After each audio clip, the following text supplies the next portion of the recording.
En este vídeo de representación de funciones vamos a estudiar la monotonía, es decir, vamos a ver cuando la función es creciente o decreciente.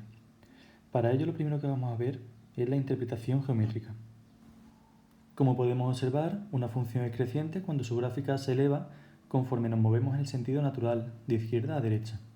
En cambio, es decreciente cuando la gráfica desciende en el mismo movimiento natural, de izquierda a derecha. La idea de función creciente o decreciente es básicamente intuitiva, aunque debe saberse formular matemáticamente. Véanse los siguientes gráficos. Espontáneamente uno diría que el primer gráfico corresponde a una función creciente, mientras que el segundo corresponde a una función decreciente. Pero veamos ahora los dos siguientes gráficos.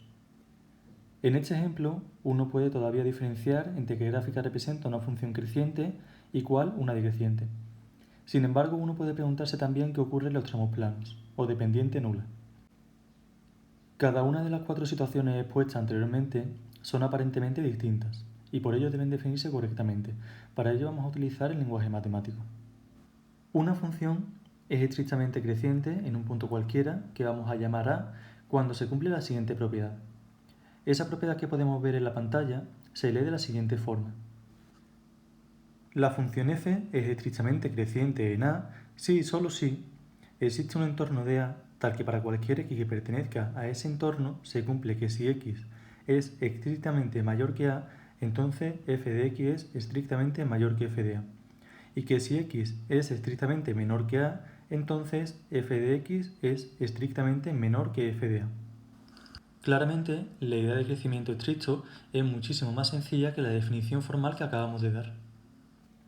De la misma forma, podemos definir que una función es estrictamente decreciente en un punto cualquiera A cuando se cumple la siguiente propiedad.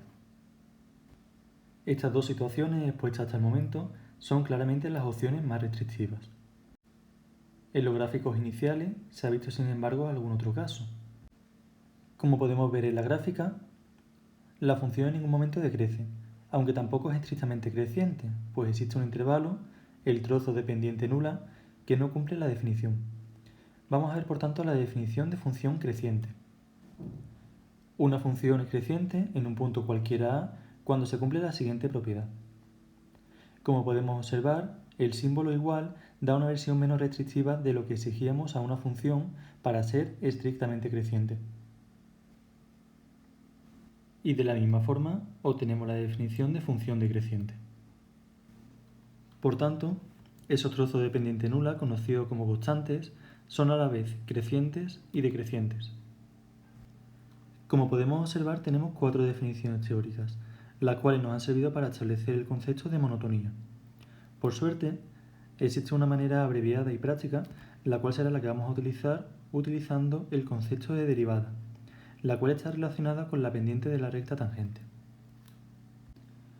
Por tanto, ¿cómo vamos a estudiar nosotros los intervalos en los que nuestra función es creciente, decreciente, estrictamente creciente o estrictamente decreciente? Pues para ello vamos a estudiar el signo de nuestra función derivada. En las funciones que vamos a representar a partir de ahora no van a aparecer tramos en los que la función sea constante, es decir, no vamos a tener funciones a trozos ni tampoco vamos a tener representadas funciones afines. Por tanto, no vamos a hacer ninguna diferencia entre un tipo de crecimiento y otro.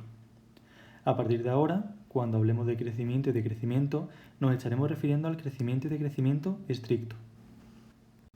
Por tanto, una vez que hemos visto la interpretación gráfica de crecimiento y decrecimiento, hemos visto la teoría con los distintos tipos de crecimiento que existen, vamos a recapitular en una única información aquel contenido que nos va a ser útil a la hora de representar nuestras funciones racionales. Supongamos que tenemos una función y igual a f de x, de la cual hemos estudiado el dominio y nos ha salido que sus dominios son todos los números reales, todo r, menos el a y el b. Por lo tanto, una de las cosas que podríamos saber ya de esa función, que vimos en vídeos anteriores, es que tanto en a como en b tendrá dos asíntotas verticales, las cuales tendríamos que estudiar. De esa función también tendríamos que saber ya calcular las asíntotas horizontales, los puntos de corte, el signo de la función y los extremos. Nos centramos por tanto ahora en calcular la monotonía de la función, que como ya hemos dicho anteriormente, necesitaremos por tanto estudiar el signo de la primera derivada de la función. Al estudiar su signo, si f' de x es positivo, la función f de x crece, y si f' de x es negativo, la función f de x decrece. Vuelvo a recordar que cuando hablamos en este momento de crecimiento y decrecimiento, nos estamos refiriendo al crecimiento estricto y al decrecimiento estricto. Por tanto, para estudiar el signo de la primera derivada, vamos a realizar exactamente lo mismo que hicimos cuando estudiamos el signo de la función. Lo primero que hacemos es establecer nuestra recta real, en la cual vamos a ver cuando nuestra función f' de x es positiva o es negativa. Es decir, simplemente estamos estudiando el signo de nuestra función derivada. Para resolver esas inecuaciones tendríamos que tener un ejemplo concreto que veremos a continuación, pero recordamos un poquito los valores que se marcaban en la recta real. Estos valores que vamos a marcar saldrían directamente de la inecuación, que coinciden con aquellos que no pertenecen al dominio, en este caso a y b, y los que hacen que sea 0 la función que vamos a estudiar, en este caso los que hacen 0 f' de x. Supongamos, por tanto, que al resolver la ecuación f' de x igual a 0, obtenemos los siguientes valores. Estos, recordar que era lo que denominábamos en los vídeos anteriores los puntos críticos o los posibles máximos y mínimos de la función.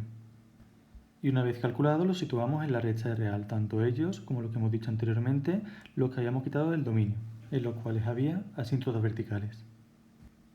Los marcamos, F, A, B, C y D, pongo ese orden como podría haber puesto cualquier otro orden distinto.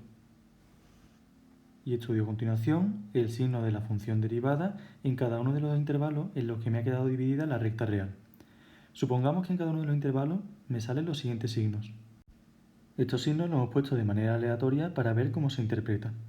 Por tanto, como habíamos dicho anteriormente, si el signo era positivo, la función en ese intervalo era creciente. Por tanto, la función es creciente en el siguiente intervalo. Desde menos infinito hasta f, unión b hasta c. Y el intervalo de decrecimiento sería el siguiente. Desde f hasta a, unión desde a hasta b, unión desde c hasta d.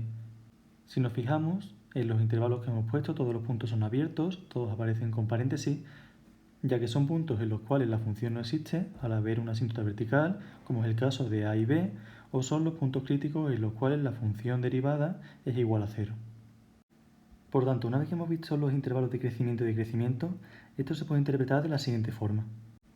En el punto f, que era un posible máximo o mínimo que nos había salido de los puntos críticos al resolver la ecuación f' de x igual a 0, si observamos el crecimiento, vemos que a la izquierda del punto f crece y a la derecha decrece.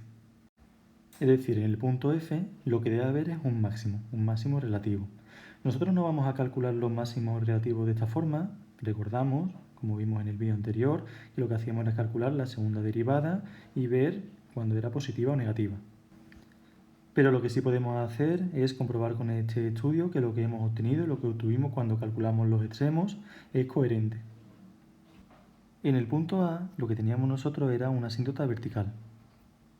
Cuando nosotros vimos las asíntotas, en este caso verticales, veíamos cómo se comporta tanto a la izquierda de la asíntota como a la derecha de la asíntota.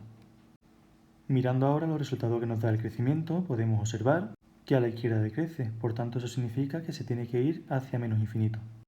Y a la derecha de A también decrece, por tanto lo que quiere decir es que viene desde más infinito. En el B ocurriría exactamente lo mismo, yo tengo una asíntota vertical, como a la izquierda de esa asíntota vertical la función decrece, se va hacia el menos infinito, y como a la derecha de la asíntota vertical la función derivada es positiva, por tanto la función es creciente, quiere decir que la asíntota por ese lado viene desde el menos infinito.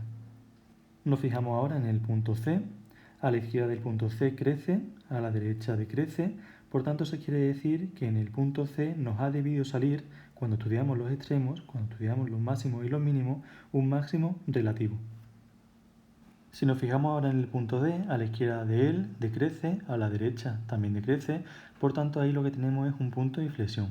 Esos puntos, si recordamos un poquito cuando estudiamos los extremos, es un punto en el que al sustituir la segunda derivada x igual a d, obtendríamos que la segunda derivada es igual a 0. Es decir, no sería, por tanto, ni máximo ni mínimo. Vamos a ver todo esto en un ejemplo. Supongamos que tenemos la función Es una función racional, por tanto su dominio será todos los valores de r menos los que hagan 0 el denominador. Esos valores nos tenemos que acordar cuando vimos el vídeo de dominio, que los calculábamos igualando x al cuadrado menos 4 igual a 0 y resolviendo la ecuación de segundo grado.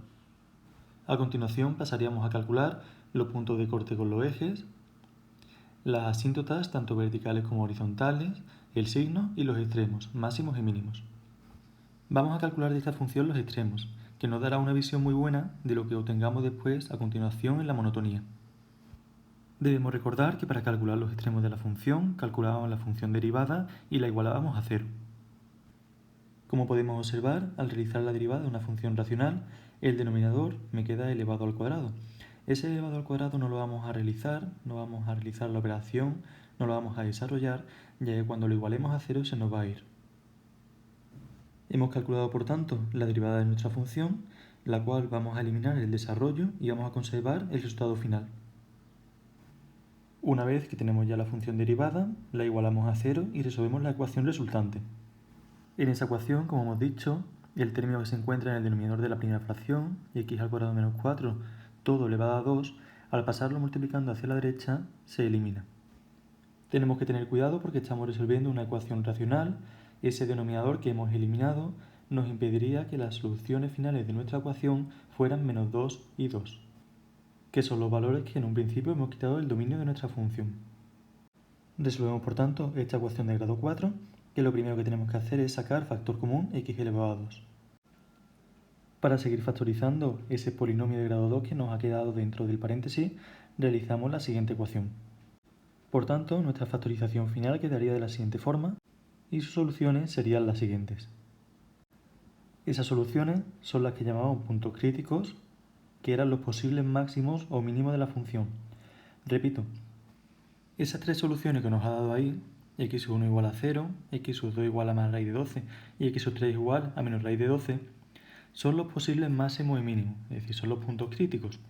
Eso no quiere decir que los tres vayan a ser máximos o mínimos, sino que de toda la función, en caso de tener máximos o mínimos, van a estar ahí. Vamos a aclarar ahora un poquito la pantalla y vamos a continuar con el estudio de los extremos. Para ver si esos tres puntos son máximos, mínimos o no son ninguna de las dos cosas, tenemos que ver si el valor de la segunda derivada en dicho punto es mayor que 0, menor que 0 o igual a 0. Para ello, lo primero que vamos a hacer es calcular la segunda derivada. Una vez que hemos calculado la segunda derivada, no haría falta reducir ni desarrollar ningún término más, por la siguiente explicación.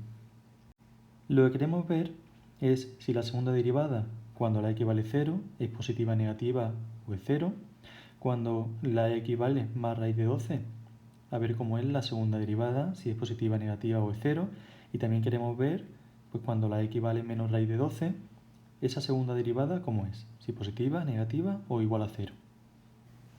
Por tanto, tenemos que calcular los siguientes valores, que los podríamos calcular perfectamente sustituyendo la x por 0, más raíz de 12 y menos raíz de 12. Pero como lo que me interesa solamente es saber si ese resultado es positivo, negativo o nulo, vamos a ver lo siguiente. Si observamos el denominador de la función que vamos a sustituir, hay una expresión que está elevado a 4. Por tanto, sustituyamos el valor que sustituyamos y nos dé lo que nos dé la base. Esa potencia, al estar elevado a 4, va a ser positivo en ambos casos. Por tanto, tenemos de una forma fácil, sin tener que calcular el valor concreto, que los denominadores de los tres valores que queremos calcular son los tres positivos. Si nos fijamos ahora en el numerador, en la parte que está a la derecha del signo negativo, aparece la siguiente expresión. Dicha expresión, si nos fijamos, es exactamente el numerador de la primera derivada, x elevado a 4 menos 12x elevado a 2. Ese numerador es el que nos había dado los valores 0, más raíz de 12 y menos raíz de 12 cuando lo igualábamos a 0. Es decir, que esa expresión, cuando sustituyamos en ella el 0, el más raíz de 12 y el menos raíz de 12, toda esa expresión que está subrayada en azul va a valer 0. Por tanto, 0 por lo que valga todo lo que hay a la derecha sigue siendo 0. Por tanto, lo único que tendríamos que calcular es esa expresión que está delante del signo menos. Si nos fijamos en la primera expresión, tendríamos al sustituir el 0, 4 por 0 elevado a 3 menos 12 por 0 sería 0. Y al sustituir el 0 en la siguiente expresión, como es un paréntesis que está elevado a 2, también tendríamos lo mismo que hemos hecho cuando aparecía el denominador, sería un valor positivo. Realizamos exactamente lo mismo cuando la x vale raíz de 12. Tendríamos que en la primera expresión sería 4 por raíz de 12 elevado a 3 menos 12 por la raíz de 12. Ese cálculo lo podemos hacer un poquito por lógica o lo podemos hacer mediante aproximaciones, ¿vale? Y veríamos que el resultado sería positivo. Seguimos la misma lógica que antes. Para ver el segundo paréntesis sería positivo, ya que está elevado a 2. Y por último, vamos a desarrollar la segunda derivada cuando la equivale menos raíz de 12, obteniendo los siguientes signos. Vamos a ver, por tanto, de las tres, los signos finales, tener cuidado y seguir el desarrollo que vamos a realizar. Porque fijaros lo que tenemos en el primer numerador. Aparecen muchos signos, pero tenemos que tener cuidado con esos signos, qué es lo que significan. Ahí no hay todo multiplicación de más por menos, ceros, sino que esto sería 0 por un número positivo, seguiría siendo 0, 0 menos 0 es 0, por tanto obtengo 0 partido de un número positivo y eso es igual a 0. En la siguiente fracción lo que tengo es un número positivo por un número positivo me va a dar un número positivo. Si a un número positivo le resto 0, me va a seguir dando un número positivo. Por tanto, un número positivo entre un número positivo es positivo. Y por último nos fijamos en la última fracción. Un número negativo por un número positivo es un número negativo. Si a ese número negativo le restamos 0, sigue siendo un número negativo. Por tanto, negativo entre positivo es igual a negativo. Esto que acabamos de hacer lo podríamos haber hecho perfectamente sustituyendo los valores 0 más raíz de 12 y menos raíz de 12 y habiendo obtenido valores concretos. Pero es una forma muy sencilla, muy intuitiva de ver cuándo es positivo o negativo, que es lo que nos va a interesar. Entonces, recordando un poquito el vídeo que vimos de extremos en el que establecíamos la teoría, podemos decir que en x igual a 0 no habría ni un máximo ni un mínimo, habría un posible punto de inflexión que ya veremos en el siguiente vídeo. En x igual a raíz de 12 habría un mínimo y en x igual a menos raíz de 12 habría un máximo. Para finalizar el estudio de los extremos, pues teníamos que calcular los puntos exactos, es decir, con su coordenada x y su coordenada y. Por tanto, para ello tenemos que realizar las siguientes operaciones. Para calcular f de raíz de 12, sustituimos en la función donde aparecía una x, ponemos una raíz de 12 y realizamos las operaciones con radicales que aparecen en dicha operación. Como podemos observar, la solución la podríamos haber dejado como 3 raíz de 12 partido de 2, pero podríamos extraer factores de dicho radical y seguir simplificando hasta obtener 3 raíz de 3. Pero cualquier opción es válida porque al fin y al cabo lo que a mí me interesa es aproximar ese número para su representación. Obteniendo por tanto que en el punto raíz de 12, 3 raíz de 3 habría un mínimo. Y realizamos exactamente lo mismo para calcular la coordenada y del valor menos raíz de 12. Obteniendo por tanto el punto menos raíz de 12, menos 3 raíz de 3, en el cual habría un máximo. Una vez que hemos estudiado los extremos, vamos a pasar a lo que nos incumbe en este vídeo realmente, que es el cálculo de la monotonía. Es decir, vamos a ver cuándo es creciente o decreciente y para ello vamos a recordar pues lo que vimos al principio del vídeo, en la teoría, cómo veíamos nosotros si una función era creciente o decreciente.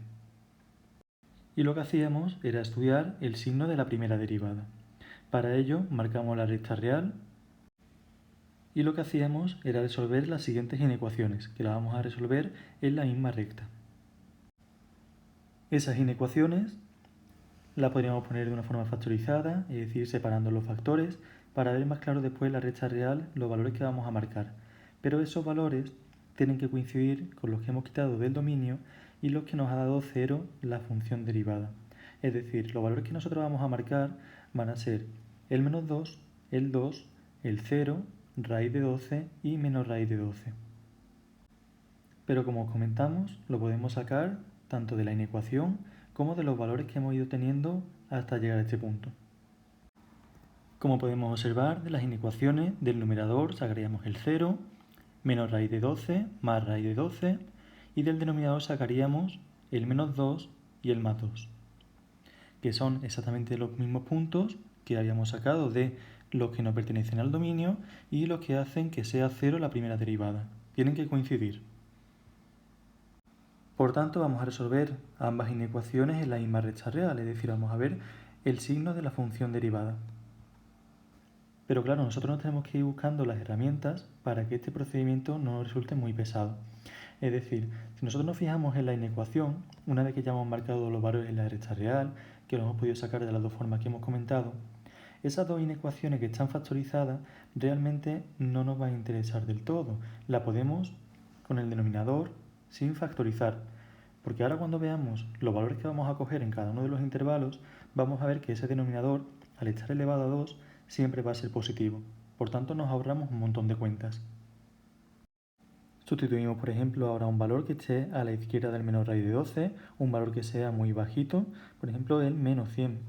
Si yo cojo el menos 100 y lo sustituyo en la inecuación, cualquiera de las dos, porque lo que me va a interesar es la expresión algebraica que está a la izquierda, ese x al cuadrado menos 100 al cuadrado va a ser positivo, menos 100 más la raíz de 12 va a ser negativo, y menos 100 menos la raíz de 12 va a ser también negativo. Lo que estábamos diciendo del denominador anteriormente es que, claro, si yo cojo ahora el menos 100 y lo sustituyo en el denominador, me da igual cuánto sea la base, que al estar elevado a 2, el denominador va a ser positivo. Eso va a pasar en todos los intervalos, exactamente igual que lo de la x al cuadrado del numerador, que siempre va a ser positivo, estemos en el intervalo que estemos. Por tanto, el signo en ese intervalo de la función derivada es positivo. Y realizamos este mismo procedimiento para el resto de los intervalos. Entre el menos raíz de 12 y el menos 2 podríamos coger el menos 3. Entre el menos 2 y el 0 podríamos coger el menos 1. Entre el 0 y el 2 podríamos coger el 1. Entre el 2 y el raíz de 12 podríamos coger el 3. Y a la derecha de la raíz de 12 pues podríamos coger, igual que hemos cogido ante un número muy pequeño, en este caso podríamos coger un número muy grande y coger pues el 100, por ejemplo. Y obtenemos los siguientes signos.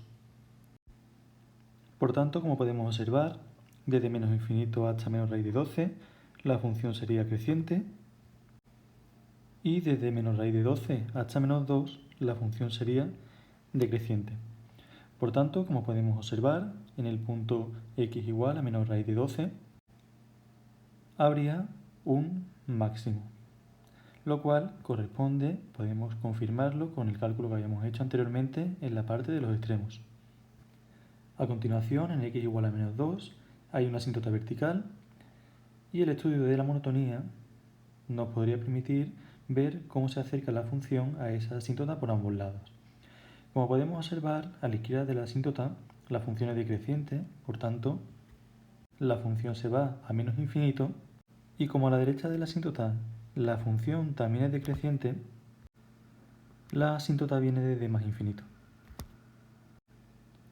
Observamos ahora el x igual a 0, a la izquierda es decreciente, a la derecha es decreciente, no hay ninguna asíntota y al no ser un punto, en este caso que pasa de crecer a decrecer o de decrecer a crecer, no hay ni máximo ni mínimo, que como podemos observar cuando calculamos los extremos corresponde a lo obtenido. En este caso ya veremos en el próximo vídeo que ahí se encuentra un punto de inflexión. Pasamos a continuación a x igual a 2, de nuevo hay una asíntota vertical y podemos observar que a la izquierda es decreciente, por tanto se va a menos infinito por la izquierda y como por la derecha sigue siendo también decreciente, la función viene desde el más infinito. Y por último vemos en x igual a raíz de 12 que a la izquierda es decreciente, a la derecha es creciente, por tanto en x igual a raíz de 12 habría un mínimo, como podemos observar que hemos calculado cuando calculamos los extremos el x sub 2. Una vez que hemos terminado ya de estudiar la monotonía, pues vamos a verla gráficamente cómo estaría representada para ver si concuerda lo que acabamos de estudiar con la gráfica real. Esta sería la representación gráfica a la cual tendríamos que llegar cuando ya veamos el último vídeo, en la cual podemos observar claramente las asíntotas verticales en x igual a menos 2 y en x igual a 2, en las cuales pues no existe función. Y podemos ver también el comportamiento que tiene la función en las asíntotas, lo cual concuerda a lo que hemos estudiado en la monotonía y que nos habría salido al calcular las asíntotas verticales y horizontales en los pasos anteriores. Como vemos en la asíntota vertical, x igual a 2, por la izquierda tiende a menos infinito y por la derecha tiende a más infinito. Igual ocurre en la asíntota vertical, x igual a 2. Por la izquierda de la asíntota vertical tiende a menos infinito y por la derecha tiende a más infinito. Podemos observar también un punto máximo y un punto mínimo relativo, los cuales correspondería a lo que hemos calculado en el apartado de extremos.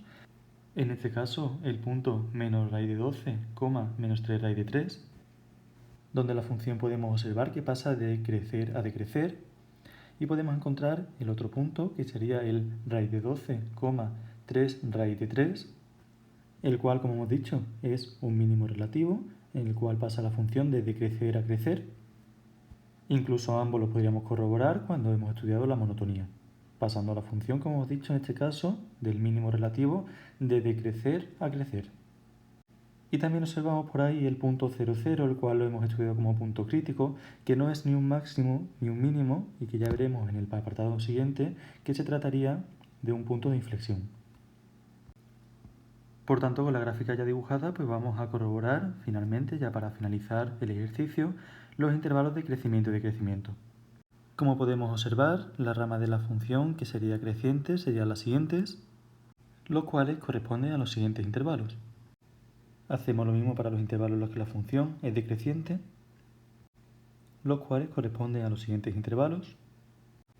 Como podemos observar, los intervalos los hemos puesto todos abiertos, ya que en los puntos x igual a menos la raíz de 12, en x igual a menos 2, en x igual a 0, en x igual a 2 y en x igual a la raíz de 12, la función no es creciente ni decreciente, por lo cual tenemos que excluir dicho punto de los intervalos. Y con esta última observación habríamos acabado el estudio de la monotonía y su comprobación gráfica. En el próximo vídeo estudiaremos la curvatura y los puntos de inflexión que hemos nombrado anteriormente, y con ello acabaríamos la representación gráfica de funciones racionales.